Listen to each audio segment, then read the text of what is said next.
Currency కథ ధారావాహికలో వినూతనమైన విషయాలు, ఎప్పుడూ విననటువంటి విషయాలు, మన జీవితానికి సంబంధించిన విషయాలు, అలాగే మనకి తెలియని విషయాలు చాలా వస్తున్నాయి. గత 6 వారాల్లో కొత్త కొత్త విషయాలు మాట్లాడడం జరిగింది. ముఖ్యంగా ఆర్థిక రంగము ఎలా ఉంటుంది, రూపాయి విలువ, డాలర్ విలువ, లేకపోతే కొత్త కొత్త కరెన్సీస్ రావటం, అందులో భాగంగానే ఉన్న ఎగ్జిస్టింగ్ కరెన్సీస్కి బదులుగా కొత్తగా ఈ క్రిప్టో కరెన్సీస్ అని, బిట్ కాయిన్ అని అలాంటివి కూడా ట్రెండ్స్లోకి రావటము, వాటి గురించినటువంటి వివరాలు కొంత చెప్పడం జరిగింది. లోహిత్ కుమార్ రెడ్డి గారు అనేకమైన వివరాలు మనకి ఇప్పటివరకు అందించారు. ఈ వారం మరి ఏమందిస్తున్నారో చూద్దాము. నమస్కారం అండి. నమస్కారం అండి. లోహిత్ కుమార్ రెడ్డి గారు, బిట్ కాయిన్ గురించి గత వారం చాలా విషయాలు చెప్పారు. ఇది ఒక కొత్త కరెన్సీ.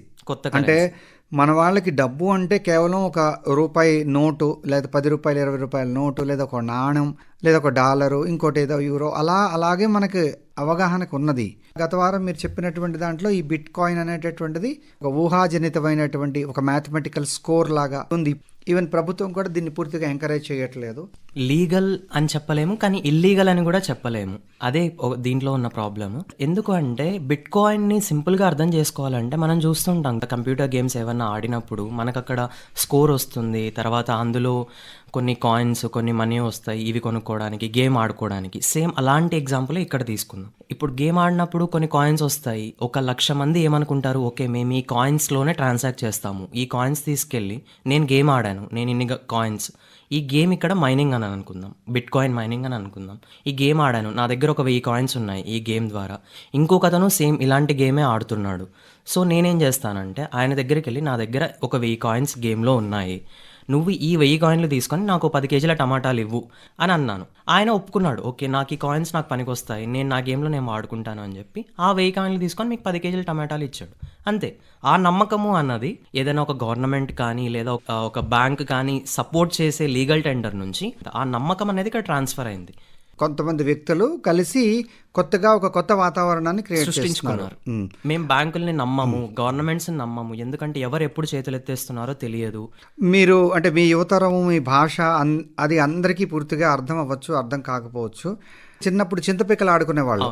చింతపిక్కలు ఆడుకొని ఈ చింతపిక్కలు నావి, నాకు ఇవాళ 100 వచ్చాయి, 200 వచ్చాయి, 300-400 వచ్చాయని, ఇక నేను నీకు 100 చింతపిక్కలు ఇస్తాను, నువ్వు నాకు ఇప్పుడు ఇది విలువ 1 కిలో నూనె ఇస్తావు, లేకపోతే నువ్వు నాకు 1000 చింతపిక్కలు ఇస్తావు, నేను నీకు ఇది ఇస్తాను అని ఒక అండర్స్టాండింగ్కి వస్తే ఏమవుతుందో అదే జరిగింది. అలాంటిది బిట్ కాయిన్.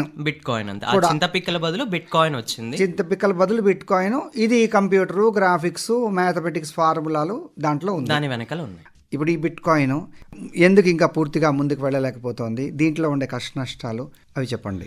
బిట్ కాయిన్ వచ్చింది, నమ్మిన వాళ్ళు నమ్మారు, కానీ కొంతమందికి ఒక డౌట్ వచ్చింది, దీని వెనకాల ఏముంది. ఇప్పుడు మన దగ్గర 100 రూపాయలు ఉన్నాయి, 100 రూపాయలని తీసుకెళ్ళి 1 కిలో టమాటాలు లేదా 10 కిలోల టమాటాలు అడిగాను.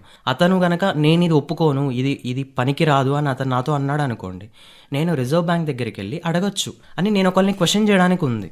కానీ బిట్ కాయిన్ వెనకాల ఎవరిని క్వశ్చన్ చేయాలి, ఎవరు క్వశ్చన్ చేయడానికి ఎవరు లేరు. దాని వెనకాల ఎవరున్నారు అంటే ప్రపంచంలో ఉన్న ప్రతి ఒక్కరు ఉన్నారు, ప్రతి ఒక్కరి దగ్గరికి వెళ్ళి అడగలేం కదా. అక్కడ నుంచి వచ్చిందే స్టేబుల్ కాయిన్ అంటాం అనమాట. స్టేబుల్ కాయిన్, బిట్ కాయిన్ కి నేను గ్యారంటీ అని చెప్పేవాళ్ళు లేరు. కాబట్టి ఇది ఆల్టర్నేటింగ్ కరెన్సీ లాగా కొంతమంది అనుకుంటున్నప్పటికీ కూడా ఇంకా ప్రాచుర్యంలోకి రాలేదు. మీరు అన్నట్లు చింతపిక్కల్ని మనం ఒక ఊరిలో కానీ లేదా ఒక చిన్న రాష్ట్రంలో కానీ ఒప్పుకోవచ్చు, కానీ బయటికి వెళ్ళి చింతపిక్కలు ఇచ్చి నాకు ఇది ఇవ్వు అంటే వాళ్ళు ఒప్పుకోకపోతే ఎవరిని అడుగుతాం, అడగడానికి లేదు కదా. అప్పుడు మన ఊళ్ళో చింతపిక్కలకు ఉండే వాల్యూ బయటికి వెళ్తే ఏమీ ఉండదు.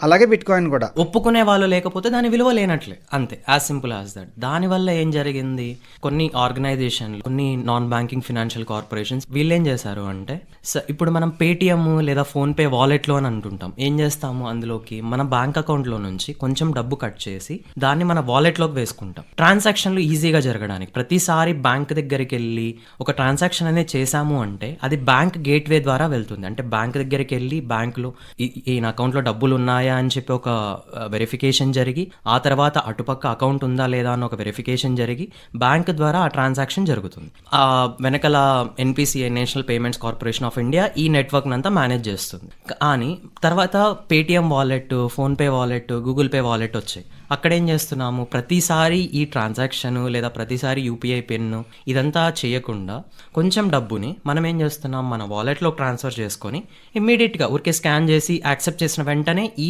నెట్వర్క్ ద్వారా వెళ్ళాల్సినది అంతా లేకుండా డైరెక్ట్గా ట్రాన్స్ఫర్ జరుగుతుంది.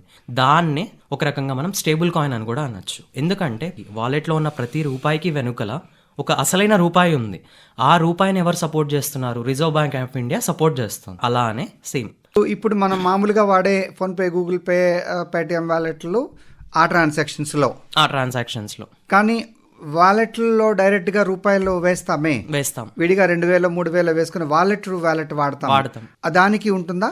దాన్ని స్టేబుల్ కాయిన్ అని అనొచ్చు మనం. ఎందుకంటే దాని వెనకల అసలైన డబ్బు ఉంది కాబట్టి. అంటే లీగల్ టెండర్, అంటే ఒక ఆర్బీఐ కానీ ఫెడరల్ రిజర్వ్ ఆఫ్ యుఎస్ కానీ వీళ్ళు సపోర్ట్ చేసే అసలైన డబ్బు వెనకల ఉంది కాబట్టి దాన్ని మనం స్టేబుల్ కాయిన్ అని కూడా అనొచ్చు. ఫేస్బుక్ ఉంది, మెటా ఉంది, వీళ్ళు ఏం చేస్తున్నారు, మా దగ్గర క్యాష్ రిజర్వ్స్ ఉన్నాయి, మేము 1 కోటి స్టేబుల్ కాయిన్లు మార్కెట్లోకి రిలీజ్ చేస్తాం. ప్రతి ఒక్క స్టేబుల్ కాయిన్ వెనకాల $1 ఉంది. మీరు రేపు వచ్చి నా దగ్గర 1000 స్టేబుల్ కాయిన్లు ఉన్నాయి, సో దీనికి సంబంధించిన డాలర్లు మాకు ఇవ్వండి అని మీరు మమ్మల్ని అడగచ్చు. మేము దీనికి గ్యారంటీ అని చెప్పి వాళ్ళు రిలీజ్ చేస్తున్నారు. ఇక్కడ వాళ్ళకు వచ్చే లాభం ఏంటంటే ఆ కమిషన్స్ వస్తాయి చూడండి, ఆ లాభమే, అంతే. ఇప్పుడు నేనున్నాను, నా దగ్గర 1000 స్టేబుల్ కాయిన్లు ఉన్నాయి, అమెరికాలో ఉన్న నా ఫ్రెండ్కి నేను వాటిని పంపించాలి. మనం బ్యాంక్ ద్వారా పంపించాలి అనుకుంటే అప్రూవల్స్, తర్వాత రకరకాల పర్మిషన్స్ కావాల్సి వస్తుంది. ఇప్పుడు ఇవి ట్యాక్స్ ఇవాయిడ్ చేస్తాయా?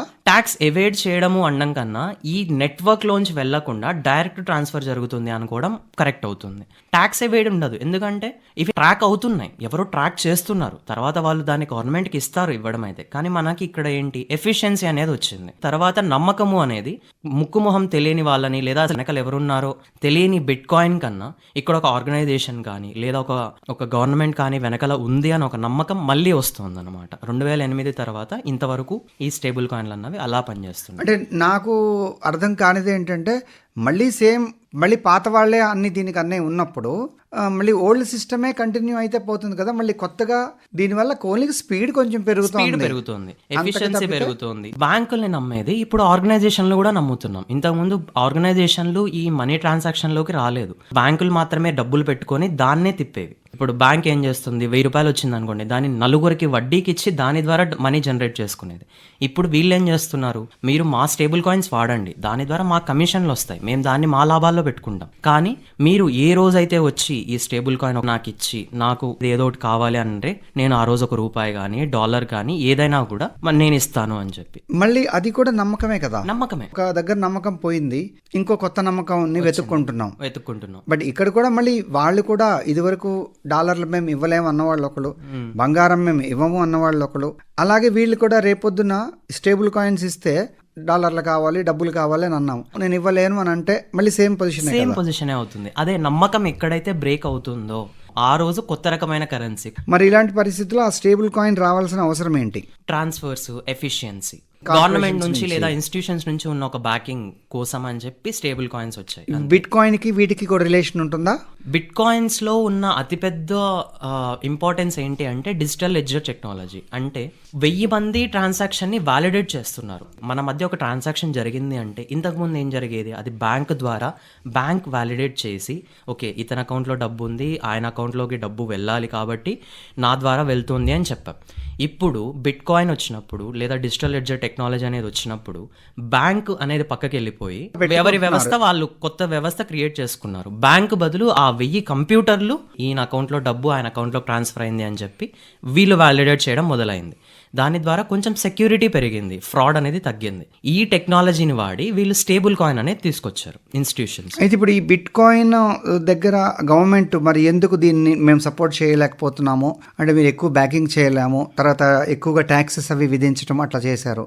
దానికి కారణం ఏంటి? ఎవరికైనా తమ చేతిలోంచి ఆధిపత్యం పోతుంది అంటే భయపడతారు. ఇప్పుడు అందరూ కూడా మేము రూపాయలని వాడము లేదా డాలర్లను వాడము, మా వంతు మేము బిట్ కాయిన్లు వాడతాము లేదా మా ఇష్టం వచ్చింది వాడతాము అన్నప్పుడు దానికి ఉన్న ఆధిపత్యం పోతుంది, వాళ్ళకున్న కంట్రోల్ పోతుంది. వాళ్ళకి అర్థం కాదు డబ్బు ఎక్కడికి ఎలా వెళ్తోంది, తర్వాత ఈ సర్క్యులేషన్ ఎక్కడ జరుగుతుంది అనేది వాళ్ళకి అర్థం కానప్పుడు గవర్నమెంట్లు వర్క్ చేయడానికి కూడా ఇబ్బంది పడతాయి. అందువల్లనే వాళ్ళు భయపడుతున్నారు. పాత వ్యవస్థ, కొత్త వ్యవస్థలో ఏంటంటే గవర్నమెంట్కి ఉన్న కంట్రోల్. పాత వ్యవస్థలో ఎంత డబ్బు ఉంది, ఎక్కడెక్కడ ఉంది అనేది గవర్నమెంట్కి ఒక ఐడియా ఉంది. ఎక్కడ డబ్బు ఇరుక్కుపోయి ఉంది, తర్వాత ఎక్కడ డబ్బు ఖర్చు ఎక్కువ జరుగుతోంది, ఎక్కడ మనం ఖర్చును ఆపాలి లేదా ఎక్కడ ఖర్చుని మనం పెట్టాలి అనేది ఒక ఐడియా ఉంటుంది గవర్నమెంట్. కొత్త వ్యవస్థలో ఏంటంటే ఈ బిట్ కాయిన్ రావడం వల్ల ఏమైందంటే ఎక్కడ ఏం జరుగుతుందో అర్థం కావట్లేదు ఎవరికి. ఈ రోజు భారతదేశంలో అయిన ప్రొడక్టివిటీ ఎవరో ఒకరు బిట్ కాయిన్గా దాన్ని మార్చి అమెరికాకు పంపించేస్తారు. సో మనీ అనేది ఇక్కడ నుంచి అక్కడికి వెళ్ళిపోయింది. అది గవర్నమెంట్కి తెలియదు. దానివల్ల ప్రాబ్లమ్స్ వస్తాయని చెప్పి ఏ గవర్నమెంట్ కూడా ఒప్పుకోవట్లేదు. కానీ లావాదేవీలు జరుగుతూనే ఉన్నాయి. అలాగని ఇల్లీగల్గా అని చెప్పి వాటి బ్యాన్ చేయలేదు కూడా. ఇల్లీగల్ అని చెప్పలేదు కానీ లీగల్ అని కూడా ఒప్పుకోవట్లేదు. మనం అన్ని బ్లాక్ అండ్ వైట్ లో చూడడం కన్నా అదొక స్పెక్ట్రమ్, ఇక్కడ ఊహాజనితంగా చూసుకోవాల్సింది. ఇప్పుడు ఫర్ ఎగ్జాంపుల్ డబ్బు అనేది కంప్యూటర్ క్యాలిక్యులేషన్స్ లో ఉంది. ఆ కంప్యూటర్కి వైరస్ వచ్చింది లేదా క్రాష్ అయిపోయింది, కొత్త ప్రాబ్లం ఏదో వచ్చింది, టోటల్ వరల్డ్లో ఒక పెద్ద గందరగోళం కదా. మీరు అడిగారు చూడండి స్టేబుల్ కాయిన్స్ ఎందుకు బిట్ కాయిన్ ఉన్నప్పుడు లేదా ఇవి ఉన్నప్పుడు అని చెప్పి. అదే ఈ కంప్యూటర్లు క్రాష్ అయ్యాయి, కంప్యూటర్లు ఎక్కడున్నాయి అనేది ఎవరికి తెలియదు. బిట్ కాయిన్ దగ్గర ఎవరిని అడుగుతాము? మీరు అన్నట్లు వైరస్ రావడమా లేదా క్రాష్ అవ్వడమా? ఆ ప్రాబ్లమ్ని సాల్వ్ చేయడానికి స్టేబుల్ కాయిన్స్ వచ్చాయి. ఒక ఇన్స్టిట్యూషన్ ఏం చెప్తుంది అంటే డిజిటల్ లెడ్జర్ టెక్నాలజీనే వాడదాము, దీని వెనకల మేమున్నాము, ఈ కంప్యూటర్లను మేము మేనేజ్ చేస్తాము, ఈ నెట్వర్క్ని మేము మేనేజ్ చేస్తున్నాము. ప్రతిసారి బ్యాంకు ద్వారా వెళ్ళడం కన్నా ఈ 1000 కంప్యూటర్ల ద్వారానే వెళ్తుంది డబ్బు వెళ్ళడం. అయితే ఇది ఎండ్ పాయింట్ తెలుస్తుంది, స్టార్టింగ్ పాయింట్ తెలుస్తుంది. అవసరం అయితే కనుక ఆ స్టేబుల్ కాయిన్స్ ని మళ్ళీ మనము ఇలా మార్చుకోవచ్చు కూడా. పెగ్గింగ్ అన్నాం చూడండి, మనం ఒక మాట మాట్లాడడం పెగ్గింగ్ అని చెప్పి. ఒక స్టేబుల్ కాయిన్ కి $1 అని పెగ్ చేసి పెట్టేస్తారు ముందే. సో స్టేబుల్ కాయిన్స్ మనం ట్రాన్స్ఫర్ చేసుకుంటూ ఉండొచ్చు. ఎవరికి అవసరమైనప్పుడు అసలైన డబ్బు కావాల్సినప్పుడు వాళ్ళ ఆర్గనైజేషన్ దగ్గరికి వెళ్ళి మా దగ్గర ఇన్ని స్టేబుల్ కాయిన్స్ ఉన్నాయి, మాకు డబ్బు కావాలి అని చెప్పి తీసేసుకోవచ్చు. అంటే అసలైన డబ్బు వేరు, మళ్ళీ ఈ స్టేబుల్ కాయిన్స్ వేరు. కానీ ఈ స్టేబుల్ కాయిన్స్ తో కూడా ట్రాన్సాక్షన్స్ అన్ని చేసుకోవచ్చు. ఎలా అంటే మనం మాట్లాడుకున్నాం చూడండి, గోల్డ్ ని ఒక చోట పెట్టుకొని దాని ప్రకారము డబ్బులు ప్రింట్ చేస్తాయి అని చెప్పి రిజర్వ్ బ్యాంకులు ఇప్పుడు ఏం చేస్తున్నారంటే ఆర్గనైజేషన్లు మెటా కానీ లేదా ఇలాంటి ఆర్గనైజేషన్లు ఏం చేస్తున్నాయంటే బంగారం పెట్టుకోకుండా డాలర్లు కానీ రూపాయలు కానీ వాళ్ళ దగ్గర పెట్టుకొని దానికి సంబంధించిన స్టేబుల్ కాయిన్స్ని సర్క్యులేట్ చేస్తున్నారు. అంతే. ఒక రిజర్వ్ బ్యాంకే ఒక ఆర్గనైజేషన్ అనుకోండి. ఇప్పుడు ఏదో ఒక ఆర్గనైజేషన్ పోతుంది, ఇంకొక ఆర్గనైజేషన్ వస్తుంది. అట్లా అంతే. చాలా వింతగా, కొత్తగా, ఇంకా ఊహాజనితంగా, అర్థం కానట్టుగా పరిస్థితుల్లో ఉన్నాము. ఈ కొత్త కరెన్సీస్ అది అంటే మా శ్రోతలకు కూడా ఎంతవరకు పూర్తిగా అర్థమవుతుందో మనం చెప్పలేము. కానీ విన్నంత వరకు, విన్న వాళ్ళ వరకైనా మనకు అర్థం అవ్వాల్సింది ఏంటంటే ఏది ఒక దగ్గర స్టాగ్నెంట్గా ఉండిపోవట్లేదు.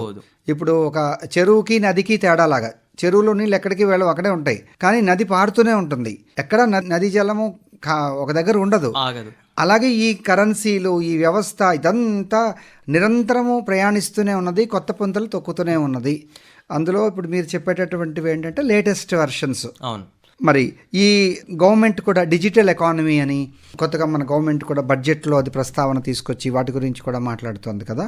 బట్ ఈ డిజిటల్ ఎకానమీకి, డిజిటల్ మనీకి ఇప్పుడు మీరు చెప్తున్నటువంటి వాటికి ఏంటి తేడా, ఈ వివరాలన్నీ కూడా మీ ద్వారా తెలుసుకోవాలనుకుంటున్నాం. సమయాభావం వల్ల ఈ కార్యక్రమాన్ని ఇక్కడ ఆపుతున్నాం. తిరిగి వచ్చే కార్యక్రమంలో డిజిటల్ మనీ గురించి, మిగతా ట్రాన్సాక్షన్స్ వాటి గురించి మీ ద్వారా తెలుసుకుంటామండి. ధన్యవాదాలు. నమస్కారం.